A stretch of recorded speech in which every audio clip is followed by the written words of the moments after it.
नमस्कार, मैं हूँ संजय शर्मा। आप देख रहे हैं 4 PM बिहार। नितिन गडकरी को तो ठिकाने लगा दिया मोदी और शाह ने। बुढ़ापे में गडकरी कह रहे हैं कि भाई नए लोगों को मौका देना चाहिए। गडकरी समझ गए हैं, उनको मंत्रिमंडल से हटा दिया जाएगा। क्या है मोदी शाह और भागवत का प्लान? दैनिक भास्कर के राजनीतिक संपादक केपी मलिक से मैंने विस्तार से चर्चा की है। लेके चलता हूँ सीधा उनके पास। 4 PM न्यूज नेटवर्क में बहुत बहुत स्वागत है केपी मलिक साहब, आपका हार्दिक अभिनंदन। बहुत बहुत धन्यवाद संजय जी, आपका भी और दर्शकों का भी बहुत बहुत धन्यवाद, आभार। अब आज तो आपकी शर्ट की तारीफ वारीफ होगी नहीं, क्योंकि टी शर्ट मुंबईया वाली पहनी हुई है आपने, तो इसलिए आपको आपका पहनू है। तारीफ सीधा चालू कर अब दीजिए। आप अब आप अब आप सीधे चालू करिए मोदी साहब की और शाह साहब की काबिलियत पर, उनके हुनर पर। गडकरी साहब की देखिए, ऐसी बैंड बजाई गडकरी साहब की कि गडकरी साहब खुद ही कह रहे हैं कि भाई मेरी उम्र हो गई, ये तुम पकड़ लो, मेरा पिंड छोड़ो। क्योंकि गडकरी साहब के बेटों की एथेनॉल की कहानी आ गई सामने। चीनी का मुद्दा बढ़ता चला गया, चीनी रॉकेट बन गई। तो गडकरी साहब अपनी झोली उठा के किनारे करना चाह रहे हैं, इससे पहले कि उनको मंत्रिमंडल से निकाल दिया जाए। तो क्या ये इस बुरे दौर में गडकरी जी सरेंडर क्यों कर गए? क्योंकि ये तो मोदी साहब का और शाह साहब का ये बड़ा खराब वक्त है। जैन अल्फा लगातार आंदोलन कर रहे हैं। राहुल गांधी की छात्रों की गूंज ने पूरे देश क्या पूरी दुनिया को गुजा दिया है। ऐसे मौके पे गडकरी साहब सरेंडर कर रहे हैं, कुछ समझ में नहीं आया। डर क्यों गए? कि आरएसएस ने हाथ पीछे कर लिए? कहानी क्या है मलिक साहब? संजय जी, अगर आप देखेंगे अभी कई नेता समझौता कर रहे हैं, कुछ समझौते चल रहे हैं संघ में और भारतीय जनता पार्टी में। कुछ लोग आगे आएंगे, कुछ लोग पीछे जाएंगे, कुछ को हटाया जाएगा, कुछ को लाया जाएगा। ये बदलाव का दौर है, क्योंकि स्थिति बहुत खराब है। और आप दो बड़े उदाहरण पे थोड़ा गौर करिए।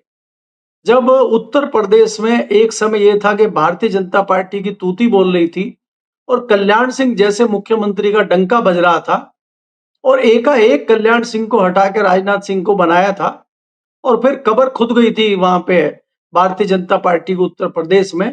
फिर करीब 30 साल लगे सत्ता में आने के लिए। दूसरा उदाहरण आपके लिए दिल्ली का है, जहां साहब सिंह वर्मा कद्दावर नेता, दिल्ली के जाट नेता, जाटों की दिल्ली, वहां पे वो काबिज थे मुख्यमंत्री के रूप में। और यही प्याज वाली बड़ी घटना हो गई थी और उनका इस्तीफा लेकर सुषमा स्वराज को बनाया गया था। और सुषमा स्वराज जी ने ऐसा दफनाया भारतीय जनता पार्टी को दिल्ली में कि 30 साल लग गए वापस आने में। तो ये जो परिणति है, ये अब मैं केंद्र में देख रहा हूं संजय जी। केंद्र में जिस प्रकार से हालत देश की है, जिस प्रकार से हालत भारतीय जनता पार्टी की है, जिस प्रकार से हालत सरकार की है, ये और जिस प्रकार से हालत संघ की है, संघ पे मुझे नहीं लगता कभी 100 साल में इस प्रकार के आरोप लगे होंगे जिस प्रकार के आरोप अभी संघ के ऊपर भी लग रहे हैं। भारतीय जनता पार्टी को तो छोड़ ही दीजिए आप। लेकिन इस तरह से होने के बाद में आज परिस्थितियां ये बन गई हैं कि अब मोदी जी का चेहरा धुंधला हो गया है और संघ ये समझ चुका है। 3 दिन का जो विशाखापट्टनम में मंथन हुआ है, उसमें ये हो गया है कि भ्रष्टाचार अपने चरम पे है, महंगाई अपने चरम पे है।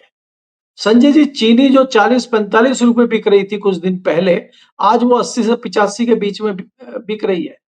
और अभी तो आगामी त्योहार आने शुरू हो गए। 2 दिन बाद आपकी राखी है, उसके बाद आपकी दिवाली है, दूसरे त्योहार हैं, जन्माष्टमी आ रही है। आप ये देखिए, ऐसे में चीनी तो 100 रुपए क्रॉस कर जाएगी। ऊपर से एथनॉल की बात आप कर रहे हैं। तो ये सारे, और उसके बाद अब आज एक खबर आ गई है कि प्याज के रेट आसमान छू रहे हैं। तो गरीब आदमी कैसे रोटी खाएगा अगर प्याज भी आप महंगा कर दोगे? तो इससे कहीं ना कहीं सरकार भी घिरी हुई नजर आती है, इससे कहीं ना कहीं संघ भी घिरा हुआ नजर आता है। तो बचने का रास्ता किस प्रकार से ढूंढा जाए, उस पर मंथन चल रहा है। और मंथन के लिए सारे सेनापति जो है देश छोड़ के निकल लिए हैं। आज संचालक जो है हमारे मोहन भागवत जी, वो अमेरिका निकल लिए हैं। अपनी जो वित्त मंत्री हैं निर्मला सीतारमन जी, वो पहले ही निकल रही हैं। वो कनाडा और अमेरिका में वहां पे जाकर तैयारियां कर रही हैं। मोहन भागवत जी आ रहे हैं। इधर जापान चले गए हमारे कॉमर्स मिनिस्टर पीयूष गोयल जी। रूस चले गए हमारे विदेश मंत्री जी। हमारे जो सुरक्षा सलाहकार हैं अजीत डोभाल जी, वो चाइना में बैठे हुए हैं। तो कोई बड़ा खेल चल रहा है। लेकिन देश में जिस प्रकार से महंगाई है और देश में जिस प्रकार से राहुल गांधी गूंज कर रहे हैं छात्रों की, उस गूंज में कहीं ना कहीं उलझ के रह गए हमारे अमित शाह जी, और वो कहीं जा नहीं सकते।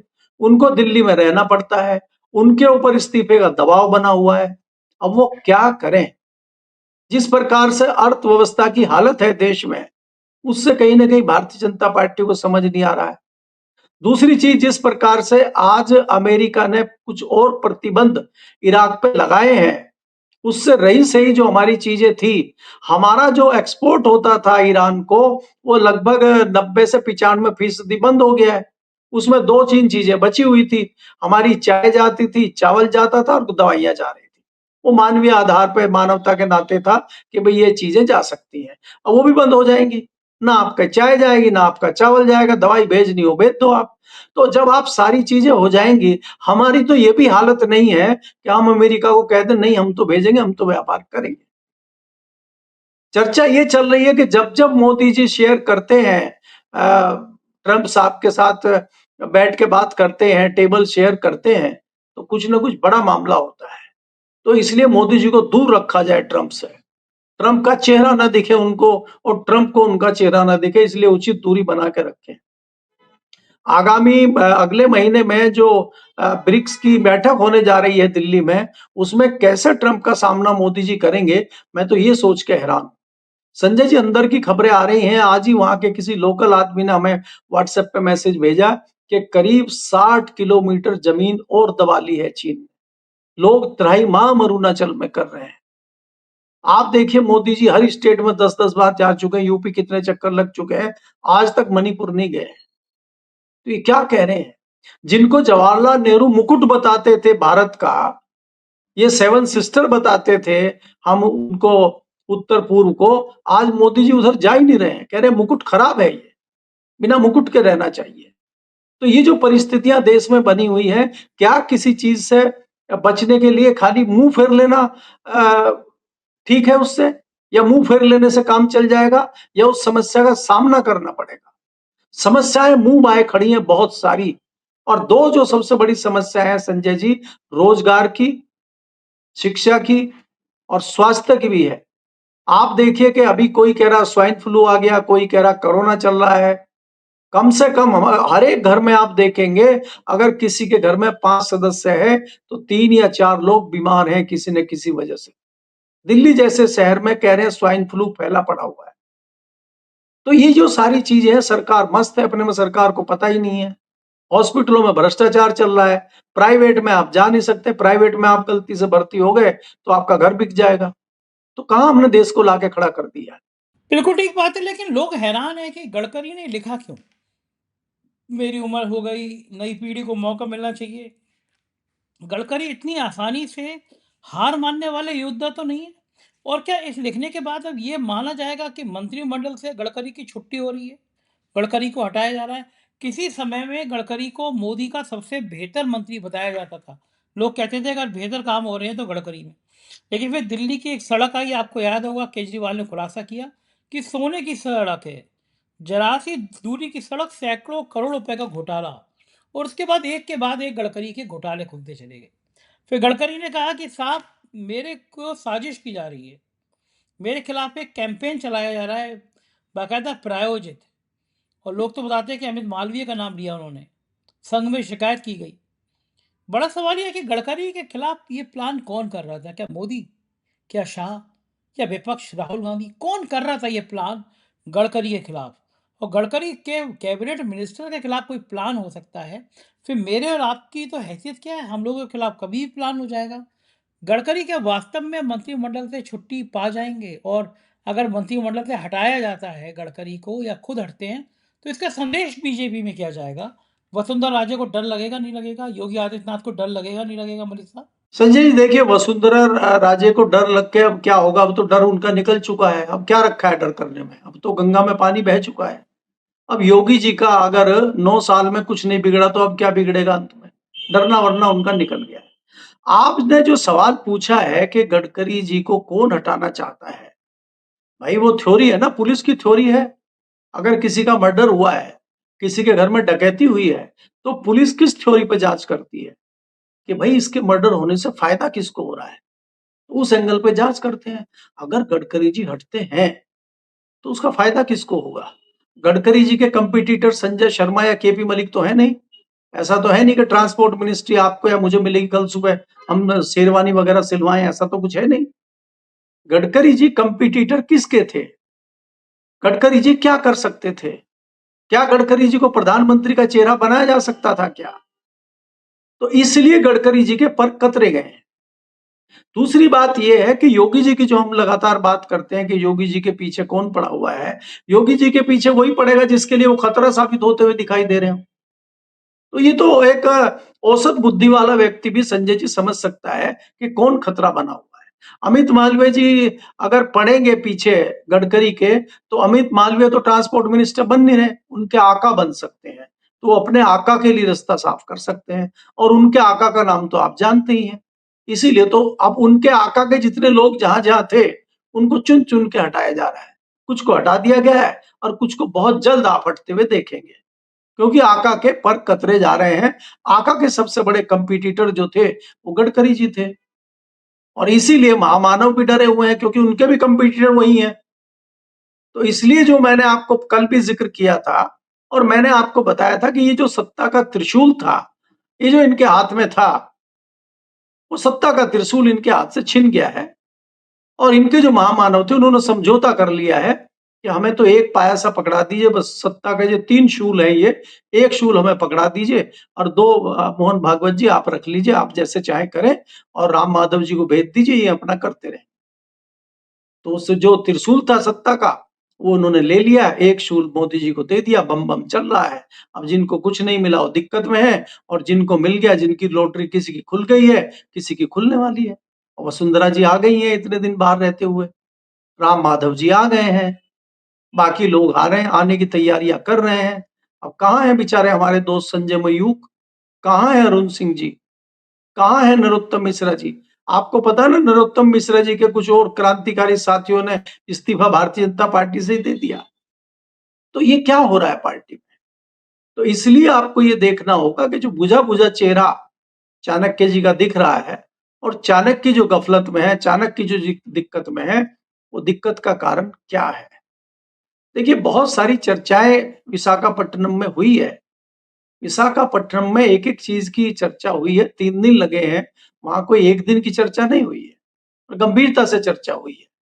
और मैंने एग्ज़ाम्पल दिया आपको दिल्ली का और लखनऊ का, यूपी की सरकार का, कल्याण सिंह का, राजनाथ जी का। तो वही परिणीति क्या दिल्ली में तैयार हो रही है, क्योंकि समस्याएँ इतनी ज़्यादा हो गई हैं कि आप सँभाल नहीं पाएँगे। कॉकरोच साहब फिर बैठ रहे हैं 5 तारीख से। राहुल गांधी झंडा लिए घूम रहे हैं, वो तो अब सड़क पे उतर जाते हैं, वो देख ही नहीं रहे कहाँ बैठना है, कहाँ नहीं बैठना है। वो तो कहीं भी सड़क पे बैठ जाए, वो पता चला गाड़ी में जा रहे हैं, और अब देखें बस स्टॉप पे झगड़ा हो रहा है, वो गाड़ी रोक के वहां बैठ जाएंगे बस स्टॉप पे, हाँ भाई बताओ, चलो चले एफआईआर करने। पास में थाना कौन सा है? वो बोलेगा जी कमला नगर थाना है, कोई बोला नहीं नहीं दिल्ली विश्वविद्यालय थाना नजदीक है, तो चलो वहां चले। भाई गए थे ना मंदिर मार्ग लेके उसको, उस लड़के को मंदिर मार्ग थाना ले गए, वहां एसएचओ ने कहा कि साहब यहाँ तो हम कर नहीं पाएंगे, आप वहाँ डीसीपी साहब के पास चले जाओ। बोला वो कहाँ है? संसद मार्ग थाना। बोले चलो चलो। तो जब वो इस पे उतर आए हैं, तो आप उनका मुकाबला कैसे करेंगे? उनके पास खोने को क्या है? वो तो जो खोना था खो चुके हैं। तो परिस्थितियां इतनी विकट और गंभीर हो चली हैं कि इनको समेटना अब मुझे नहीं लगता इस सरकार के बस का है। और सरकार के चाणक्य हो, सरकार की रणनीति हो, हर रणनीति हर जगह फेल होती हुई दिखाई दे रही है। और सबसे बड़ा कारण जो है संजय जी, अब जो पहाड़ टूटने वाला है महंगाई का, इससे त्राहिमाम लोग हो जाएंगे, और फिर इसको कंट्रोल करना वो इनके बस का नहीं है। तो फिर ये कह देंगे भैया तूफान आ गया, बाढ़ आ गई है, हम तो कुछ कर नहीं पाएंगे, अपना अपना इंतजाम खुद कर लो। मोदी जी ने कह दिया था ना कोरोना में कि भाई साहब अपना अपना इंतजाम खुद कर लो, हमारे कहने से एक काम कर लो, टॉर्च वगैरह जला लो बालकोनी में, और ताली और थाली बजा लो, डर का शायद कोरोना भाग जाए। तो ऐसा ही हम कहेंगे भैया महंगाई आ गई है, हम क्या करें, चीनी महंगी हो गई है, हम क्या करें, प्याज महंगा हो गया है, तो इनको तो कुछ करना ही नहीं है। अरे भाई जो मंदिर की चोरी पे कुछ नहीं कर रहे, वो प्याज पे क्या करेंगे? तो इसलिए ये कुछ नहीं करेंगे, करना सब जनता को है। तो जनता में जो लोग हैं, चाहे वो राहुल गांधी हैं, चाहे वो दूसरे लोग हैं, चाहे वो अखिलेश यादव हो, चाहे जो भी हो, अब करना तो उनको है, तो इनको कुछ नहीं करना। बिल्कुल ठीक कह रहे हैं, इनको कुछ नहीं करना। और राहुल गांधी भी चुन-चुन के नावी पे वार कर रहे हैं। जैसे रावण की नाभि में अमृत था ना, तो वैसी नाभि देख रहे हैं। इलाहाबाद पुणे और अब सुनने में आ रहा है कि नागपुर में छात्रों का कार्यक्रम करने जा रहे हैं। हम्म। समझ सकते हैं आपको नागपुर में क्यों हो रहा है? नागपुर में बैठ के मनुस्मृति की बात की जाएगी, सबसे वाहियात ग्रंथ की बात की जाएगी। कहा जाएगा भाई नागपुर में केवल आरएसएस मुख्यालय पे पंडित जी लोगों को कब्जा क्यों, सिर्फ ब्राह्मण क्यों, हमेशा रज्जू भैया के अलावा ब्राह्मण ही अध्यक्ष क्यों, संयोजक क्यों बनता है। ये सब नहीं, चीजें डर पुरुष तो ही पैदा क्यों? करेंगी। पुरुष क्यों? पुरुष क्यों? महिला पुरुष क्यों क्यों, नहीं? महिला क्यों नहीं, पिछड़ा दलित क्यों नहीं, महिला क्यों नहीं।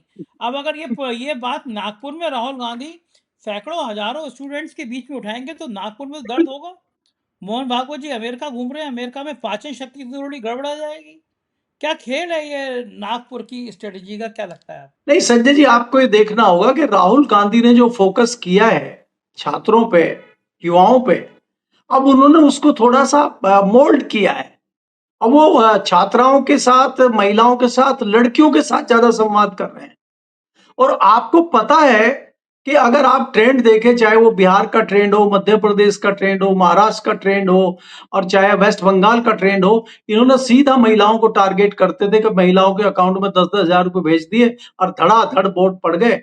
अब राहुल गांधी ने भी महिलाओं को टारगेट किया है, महिलाओं को जगाने का काम कर रहे हो कि 10 हजार तो दे दिए आपको, लेकिन जो पूरे साल ठगते हैं फिर ये 5 साल आपको, आपकी सब्सिडी खत्म करा दी गैस की, सस्ती गैस दे रहे थे आपको, उसका क्या हुआ? तो वो जब सवाल पूछते हैं तो ये जागरूक होते हैं। और अभी भी भारतीय जनता पार्टी उन हरकतों से बाज नहीं आ रही है। आपको पता है कि योगी जी ने अनाउंस आज ही किया है कि यूपी में महिलाओं का बसों में फ्री है। 9 साल में याद नहीं आया इनको, अब इलेक्शन से चंद महीने पहले याद आ गया कि महिलाओं की यात्रा बसों में फ्री है यूपी में। और जैसे इससे महिलाएं गदगद हो जाएंगी। महिलाओं को तो आपने फ्री कर दिया बस में, जो उनको 1 महीने में, 6 महीने में बस में बैठना होगा, और जो रोज उनको चाहिए प्याज और चीनी, वो 100 रुपए किलो बेचेंगे। तो अब इतनी महिलाएं तो समझदार हैं वो ये कहती है हमें रसोई की जिम्मेदारी है पहले रसोई देखनी है, यात्रा तो हम बाद में देख लेंगे। तो ये सारी चीजें सोचते हुए राहुल गांधी ने महिलाओं को टारगेट पे लिया है, छात्राओं को टारगेट पे लिया है। और संजय जी, मैं ये कह रहा हूं, वो तो वाजिब सवाल पूछ रहे हैं ना, वो तो महिलाओं के हाथ में ही माइक दे रहे हैं, भाई आप ही बताइए अपनी समस्या, और उनकी समस्याओं में वो शामिल हो जाते हैं। और यहाँ वन वे ट्रैफिक चल रहा है, इधर ये संबोधन दे रहे हैं मंच पे खड़े होके, ये मन की बात कर रहे हैं, उधर से कुछ सुनते नहीं है। तो दिक्कत यहाँ हो रही है। तो इसलिए मैंने जो उदाहरण आपको दिया है राहुल गांधी का या विपक्ष का, और विपक्ष के पास कुछ खोने को बचा नहीं है संजय जी। अगर यही हरकतें ममता बनर्जी जब जमीन पे उतर के करेंगी, तो ममता बनर्जी के पास अब क्या बचा है खोने के लिए? क्या बचा बताइए उनके पास? और क्या छीनोगे उनका सड़क पे उतरने के अलावा? और सड़क की तो वो मारा नहीं रही है, सड़क पे तो उतरती है, वो तो चप्पल भी टूटी हुई पहनती है। उसको तो ये भी चिंता नहीं है कि रैली में कहीं भगदड़ में अगर चप्पल छूट गई तो क्या होगा, छूट जाए, पुरानी चप्पलें।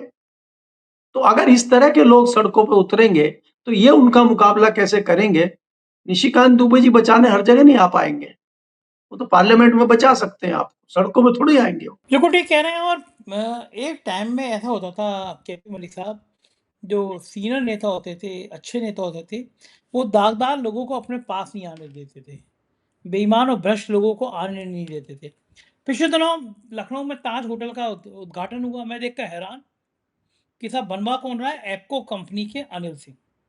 अभी अनिल सिंह कौन है? सिंह इज किंग उत्तर प्रदेश में चलता ही है। फिर मैंने जरा सिंह साहब की पड़ताल करी। एप्को कंपनी को पीडब्ल्यूडी विभाग में सैकड़ों हजारों करोड़ के ठेके दे दिए गए। स्वर्गीय उमाशंकर सिंह विधायक, उनकी और अनिल सिंह की यूं दुश्मनी थी। बनारस के एक ठेकों को लेकर मुख्यमंत्री के यहाँ 6-6 बार शिकायतें हुई, जांचें हुई। अनिल सिंह की कंपनी रातों रात स्टार बन गई, सैकड़ों हजारों करोड़ के ठेके लेने लगी। पूर्वांचल एक्सप्रेसवे जो धंसा, उसमें भी भाई साहब की कंपनी ने पूर्वांचल एक्सप्रेसवे का काफ़ी हिस्सा बनाया था। फिर मुझे पता चला कि इनकी कंपनी में 2013-21 में इनकम टैक्स की रेड हुई थी। सीबीआई की एक जांच में इनका नाम, एफआईआर हुई थी या नाम आया था। ऐसी दागदार कंपनी के आदमी, चेयरमैन मालिक अनिल सिंह के संग योगी आदित्यनाथ की गलवैयां। योगी आदित्यनाथ बैठे हैं, वहीं पे एक पंडित जी अनिल सिंह के बराबर में बैठे हैं, कोई शर्मा है, राजकुमार शर्मा, जो भी नाम हो। बताया तो उन पंडित जी को लिए लेने के लिए अनिल सिंह का चार्टर जाता है। पंडित जी योगी जी के बराबर में बैठे हुए हैं, गुरु हैं अनिल सिंह के, उन चार्टर जहाज है अनिल सिंह पे। तो ये जो ऐसे लोग हैं जिनके लिए, और खासियत क्या है कि अनिल सिंह ने भारतीय जनता पार्टी की वॉशिंग मशीन में इलेक्टोरल बॉन्ड खरीदने में 30 करोड़ रुपए का चंदा दिया था। 30 करोड़ का चंदा दिया तो सारे गुनाह माफ। क्या नैतिकता है? अब योगी जी किस मुंह से कहेंगे कि ईमानदार हूँ, ईमानदारी की बात करता हूँ? ऐसे भ्रष्ट आदमी को, जिसके यहाँ इनकम टैक्स की रोड हो रही है, सीबीआई में नाम आ रहा है, 30 करोड़ का चंदा ले रहा है, उसको योगी जी बराबर में बैठाए हुए हैं। अब लोग ठाकुरवाद की बात करते हैं, मैं इन बात में यकीन नहीं करता, लेकिन ऐसी चीज़ों से थोड़ा बचना चाहिए। मुख्यमंत्री कार्यालय को बताना चाहिए, भाई अनिल सिंह केवल ठेकेदार है, विशुद्ध ठेकेदार है, ठेकेदारी की लाइजनिंग करता है, पीडब्ल्यूडी में ठेकों के लिए लॉबिंग करता है, बड़े बड़े ठेकों की लॉबिंग करता है।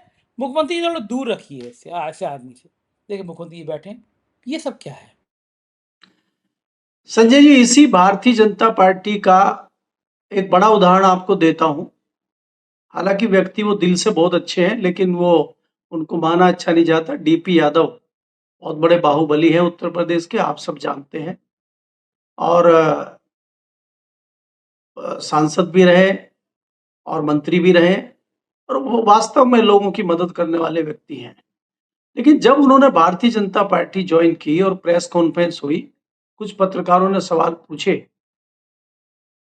तो भारतीय जनता पार्टी के लोग असहज हो गए और वाजपेयी जी ने तत्काल उनको बाहर करने का आदेश दिया। मतलब कुछ घंटे वो भारतीय जनता पार्टी में रह पाए। और वाजपेयी जी ने, जब हमने उनसे बात की, तो उन्होंने बड़े भावुक मन से बताया कि वाजपेयी जी ने मुझे बुला के ये कहा कि आप नेताजी के सामने चुनाव लड़िए और हम आपके साथ हैं। लेकिन वाजपेयी जी को, अडवाणी जी को और पूरी पार्टी को ये लगा कि हम एक पैंतरेबाजी के लिए, एक सीट की पैंतरेबाजी के लिए पूरी पार्टी की बदनामी नहीं कर सकते, क्योंकि हम सिद्धांतवादी पार्टी हैं। एक तो वो भारतीय जनता पार्टी थी, एक आज की भारतीय जनता पार्टी है। आप खाली एक ही अनिल सिंह को क्यों गिन रहे हैं? शुरू कर दीजिए उधर आसाम से लेके आपका बिहार, आपका वेस्ट बंगाल। वेस्ट बंगाल के मुख्यमंत्री कौन है? बिहार के मुख्यमंत्री कौन है? यूपी में तमाम दूसरे मंत्री कौन है? आजकल तो ये गहना बन गया, आजकल तो ये उनकी टीआरपी है, आजकल तो ये उनका एक गुण है बड़ा, जिसकी वजह से वो हमसे आगे, आपसे आगे निकल रहे हो। आजकल जितने बड़े आप नंग हैं, जितने बड़े भ्रष्टाचारी हैं, जितने बड़े डकैत हैं, ये इतना ही अच्छे व्यक्ति हैं आप राजनीति के लिहाज से। मुझे तो याद आता है जब चौधरी चरण सिंह के किस्से हमारे सीनियर जर्नलिस्ट और बाकी लोग सुनाते हैं कि चौधरी चरण सिंह ने आगरा क्षेत्र में किसी को टिकट दे दिया विधायकी का, और जब वो प्रचार करने गए तो वो गाड़ी में जब जा रहे थे तो गांव के लोग कुछ बैठ गए, वहां के जो पुराने लोग थे उन्होंने पूछा, हाँ भाई क्या चल रहा है, कैसे है? बोला सर बाकी तो सब ठीक चल रहा है, ये टिकट कैसे दे दिया आपने इसको? बोला क्यों?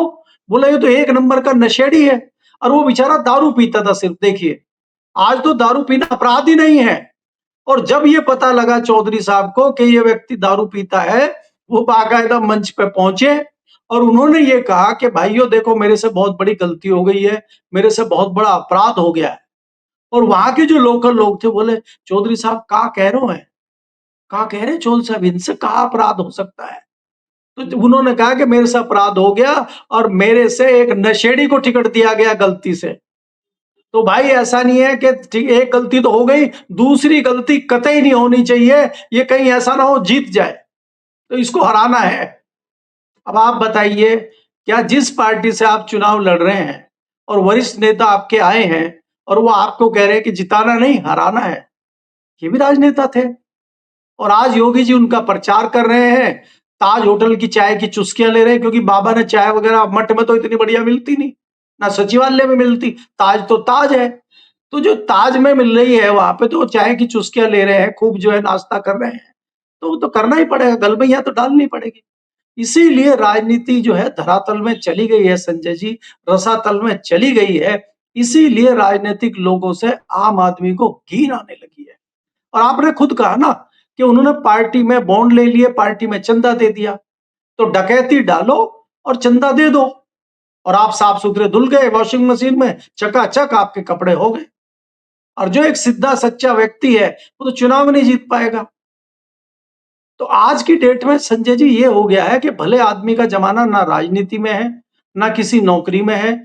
आप बताइए, एक नौकरशाह आपके मुंबई में अच्छा काम कर रहा है, फूड वाला, जो फूड कमिश्नर है वहां का, तुकाराम, वो सेलिब्रिटी बन गया है। मेरी नजर में सेलिब्रिटी नहीं है वो तो एक ईमानदार व्यक्ति है, अपना काम कर रहा है जो काम उसको दिया गया है। वो कोई अनोखा काम थोड़ी कर रहा है। लेकिन हालात ऐसे हो गए हैं कि एक व्यक्ति अगर अच्छा काम कर रहा है वो भी सेलिब्रिटी है। कई लोग मुझे सेलिब्रिटी बता रहे हैं कि मलिक साहब आप और संजय जी बहुत अच्छा काम कर रहे हैं, हमारे लिए जो है आप सेलिब्रिटी है। मैंने क्यों? अरे बोला आप सच बोल रहे हैं, आज के जमाने में सच बोलने की हिम्मत कौन कर रहा है? मैं कहा नहीं नहीं, ये गलतफहमी मत पालो भाई, हम जो कर सकते हैं वो कर रहे हैं, और ये कोई हम नई बात नहीं बोल रहे हैं। ये तो हमें सिखाया गया, हमारे परिवार ने सिखाया, हमारे पिताजी ने सिखाया, हमारी माँ ने सिखाया। हमको अनोखा काम नहीं कर रहे भाई। तो जब तक है हम इस तरह की चीजों को जिंदा रखें। हमने तो अपने पिताजी को, अपने दादाजी को खेत में बीज बोते हुए देखा है, और जब वो बीज बोते थे सबसे पहले राम का नाम लेते थे, भाई लो राम का नाम और शुरू करो। और फिर बीज मुट्ठी भर के ऐसे उठाएंगे और बीज की मुट्ठी को ऐसे माथे से लगाएंगे, और वो ये कहेंगे चिड़िया का, कौवे का, तोते का, गिद्ध का, सबका नाम लेते हो बिखेर दो बीज। उनको पता है कि आधा बीज तो पंछी चुग जाएंगे, आधा बीज बर्बाद होगा, और इसमें से 10% जो बीज उगेगा उसमें अपना भी पेट भरेंगे और देश की जनता का भी पेट भरेंगे। संजय जी, आज भी किसान अपना पेट बाद में भरता है, पहले जनता का पेट भरने का काम करता है।